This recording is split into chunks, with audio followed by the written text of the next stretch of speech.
Prof. Nurdin dan jajaran pimpinan. Terima kasih Pak Menteri Koperasi dan jajarannya. Saya agak senang Pak, karena sudah lama kita tunggu-tunggu presentasi Bapak. Saya pikir kemarin batal sudah nggak bisa di masa sidang ini. Ternyata Pak Menteri datang. Dalam pemikiran kami, kita pikir Pak Menteri lagi pusing, ya, dan ketakutan sehingga nggak bisa datang ke Laker karena dibatalkan mendadak. Ya. Jadi Pak Menteri, ada beberapa pertanyaan. Yang pertama adalah paparan capaian. Ini menjadi pertanyaan kami bahwa dari paparan sudah ada 45553 saya lihat di layar tadi. 54,26%. Ya, saya basisnya dari paparan. Tadi saya lihat, saya catat Pak Menteri. Memang kalau dihitung per detik bertambah terus, ya, bertambah terus. Saya mempertanyakan, saya apresiasi Pak, tapi saya mempertanyakan sebetulnya, karena program ini kita dukung Pak, karena ini programnya Presiden, Bapak Presiden Prabowo, kita dukung, ya, dan sudah dituangkan dalam Inpres. Tapi memang dalam implementasi kan banyak yang mempertanyakan Pak. Jadi yang pertama adalah soal efektivitas musyawarah khusus desa, ya, yang sudah mencapai 45.000 lebih Pak Menteri. Apa dasar Pak Menteri mengatakan bahwa ini sudah berjalan efektif? Karena apa? Tadi ada satu harian besar di negara ini juga mempertanyakan bahwa banyak yang bertanya dan banyak yang bingung Pak. Sejuta tanya masyarakat. Judulnya itu, sejuta tanya masyarakat. Karena banyak yang datang bingung. Kan Bapak kumpulin ini. Bapak kumpulin, Bapak ngomong-ngomong-ngomong, omon-omon aja, kemudian di situ orang disuruh ngerti. Padahal nanti yang terjadi itu nggak ngerti Pak mereka. Nah kalau hanya Bapak kejar jumlah, kuantitas, bahwa ini sudah 45 ribuan titik desa dan sebagainya tanpa ada pengukuran, bukannya ini mubazir Pak, buang-buang dana anggaran. Nah saya pikir ini juga perlu dikaji. Ini perlu dikaji. Ya. Apakah Pak Menteri sudah tahu bahwa ini berjalan efektif atau tidak? Nah ini poin penting, ya. Kenapa? Nanti jangan-jangan nanti dasarnya dari hasil musyawarah ini semuanya baik. Apa yang terjadi nanti? Nanti Koperasi Merah Putihnya karena dasarnya nggak bagus, orang tidak tersosialisasi dengan baik, gagal. Jadi hanya jadi Kopdes ini jadi macan ompong saja nanti. Nanti jadi sejenis kelinci percobaan di mana rakyat diuji coba, warga desa diuji coba di sini. Nah ini kalau ini gagal, ya asal muasalnya dari sosialisasi yang gagal. Ya. Karena saya lihat sosialisasinya juga dalam pemberitaan itu tidak detail, ya tidak detail, hanya menjelaskan dasar-dasar. Banyak pertanyaan, saya baca di Kompas tadi pagi juga, banyak pertanyaan dari masyarakat. Ini dananya dari mana, digaji atau tidak, kalau lahannya nggak ada atau bagaimana. Banyak yang bingung sebetulnya. Tapi Bapak dengan gagah berani sudah mengatakan bahwa di sini, bahwa ini sudah maju terus 45 ribuan, sebentar lagi 50 ribu. Apa nggak diukur bertahap saja Pak? Ya, supaya tidak menjadi mubazir, tidak menyedot uang rakyat dan sia-sia uang rakyat yang dibuang-buang percuma begini. Ya. Nah, saya minta Bapak jangan panik mengejar 80 ribu ini. Jangan panik. Jangan kemudian karena kepanikan Bapak lari kemana-mana. Apalagi Bapak sekarang juga lagi nggak tenang pikirannya kan. Ya, diserang sana sini. Betul kan Pak? Tenang ya Pak ya. Ya. Tapi kalau tenang jangan fitnah sana sini, Pak.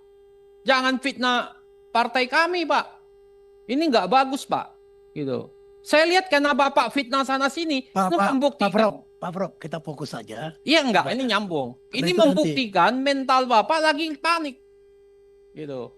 Ini permintaan, ya. Jadi artinya apa? Tenang, Pak. Kalau 80.000 tidak siap, Bapak ngomong ke Pak Presiden. Kami tidak siap, Pak Presiden.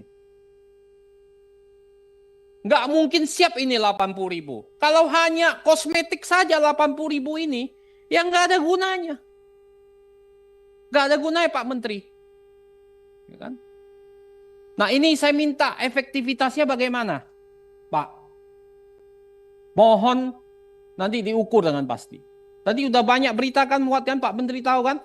1.000.000 tanya, Pak. Bukan 1.000. Bukan 100 tanya, 1.000.000 tanya, Pak. Itu yang pertama. Yang kedua adalah soal model bisnis, Pak.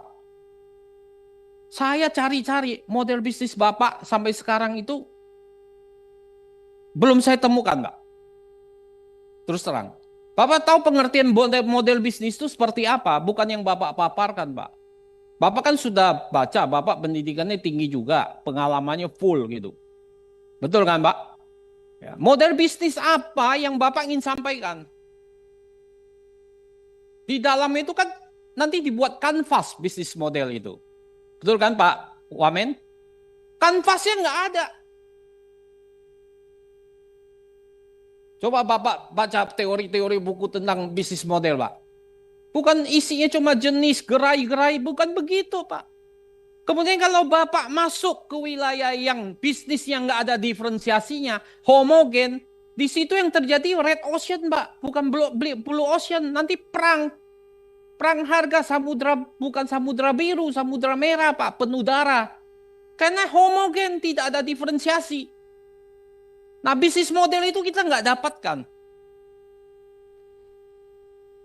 Nah, itu yang penting buat kita tahu model bisnisnya seperti apa. Apalagi Bapak ngomong di berita bahwa ini bisnis model, ini modelnya bisa minimal untung 1 miliar. Dengan apa? Monopoli. Bisnis apa yang sekarang 1 miliar dari 3 miliar dan 5 miliar, Pak? 20%, Pak. Bapak ini ngomong ke orang yang bukan bisnis, orang bisa percaya. Kau ngomong ke pelaku bisnis, sekarang hampir-hampir nggak ada loh bisnis yang 20%, Pak. Ini juga harus Bapak clearkan. Bisnis apa yang bisa 20%?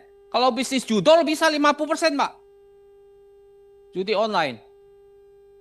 Ini bisnis sembako, gerai klinik.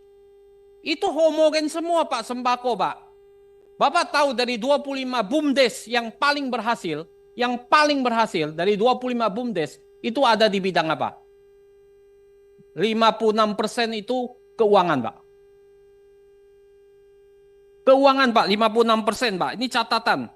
40% itu perdagangan dan jasa. 4% hanya ketahanan pangan, Pak, hanya 4%, Pak.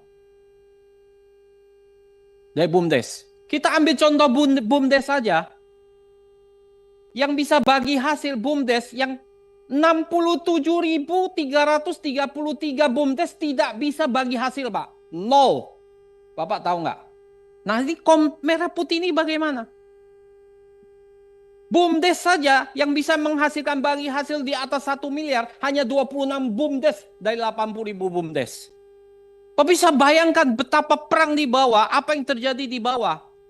Nah sekarang Bapak datang dengan 1 miliar. Bisnis modelnya nggak ada. Bapak mau yakinkan siapa? Nggak bisa, Pak. Ini yang Bapak harus paparkan. Jadi jangan kejar di media 80.000. Itu omong-omong aja, omong kosong. Omong kosong, Pak, itu, Pak. Hanya jumlah aja. Kita dukung, Pak, programnya Pak Presiden Prabowo. Tapi Bapak harus bisa menjaga ini agar jangan sampai merusak nama Presiden Prabowo. Itu penting. Jangan nanti gagal, yang gagal Bapak yang kena loh, Pak.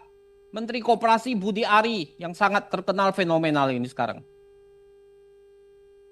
Nah ini tolong Bapak nanti jelaskan. Yang ketiga adalah soal pertanggungjawaban hukum. Soal penting juga banyak bertanya Pak. Siapa sebetulnya bertanggung jawab? Kalau ini gagal, nanti kan ada channeling juga. Ada plafon. Plafon itu sudah saya cek Pak. Kalau plafon itu base daripada apa? Base daripada requirement daripada bank harus dipenuhi. Nggak mungkin dia kasih plafon 3M semuanya dia cairkan. Berapa yang bisa memenuhi plafon 3M itu? Nggak gampang Pak. Bapak bikin koperasi yang sudah ada, Bapak jadikan merah putih, itu juga kalau 3M belum tentu semua bisa dikasih Pak. Sekarang kan kecil-kecil Pak. Itu nggak mudah juga. Channeling, itu bansos, itu uang rakyat Pak. Kalau koperasi yang nggak benar, itu ludes semua uang rakyat kau channeling. Itu BUMN cuma bayar aja. Itu kan kayak bansos, dikasih channeling ke Bank Himbara. Nah ini bagaimana? Banyak bertanya, ini key resources-nya. Itu salah satu bisnis model di dalamnya key resources Pak. Itu kita cerita tentang finance. Key resources-nya apa? Finance-nya bagaimana? Bapak yang mana pakai channeling, mana yang pakai plafon? Nah ini kan harus jelas Pak. Ini kan nggak jelas semua. Nah, itu soal key resources. SDM-nya lagi. BUMDes tuh banyak gagal karena SDM-nya nggak bagus Pak. Gimana Bapak mengangkat SDM-nya? Ini menjadi pertanyaan di bawah. Jadi itu nggak boleh kita sembarangan Pak. Ngomong, bunyi, asbun, 1 miliar pasti, kita monopoli, kita udah tahu persaingan bebas, kita monopoli di desa-desa, ini monopoli di sana. Bagaimana caranya? Ya. Nah ini yang kedua. Yang ketiga, saya minta tahapannya harus clear Pak. Tahapannya, ini nggak ada tahapannya. Bapak mau yang baru bikin, tahapannya bagaimana? Mau yang existing, tahapannya bagaimana? Kemudian mau yang revitalisasi. Bagaimana Bapak menyehatkan dengan revitalisasi bisnisnya? Berapa persen dari 3 ini yang nanti akan terjadi? Itu tahapan-tahapan itu harus jelas ke depan. Jadi saya minta, sebetulnya saya melihat bahwa dalam implementasi lapangannya, Koperasi Merah Putih ini babak belur Pak. Tidak jelas sama sekali. Dan ini harus Bapak hati-hati. Programnya dari Bapak Presiden Prabowo bagus, tapi dalam implementasinya hancur lebur kacau balau Pak. Terima kasih pimpinan. Terima kasih Pak Prof.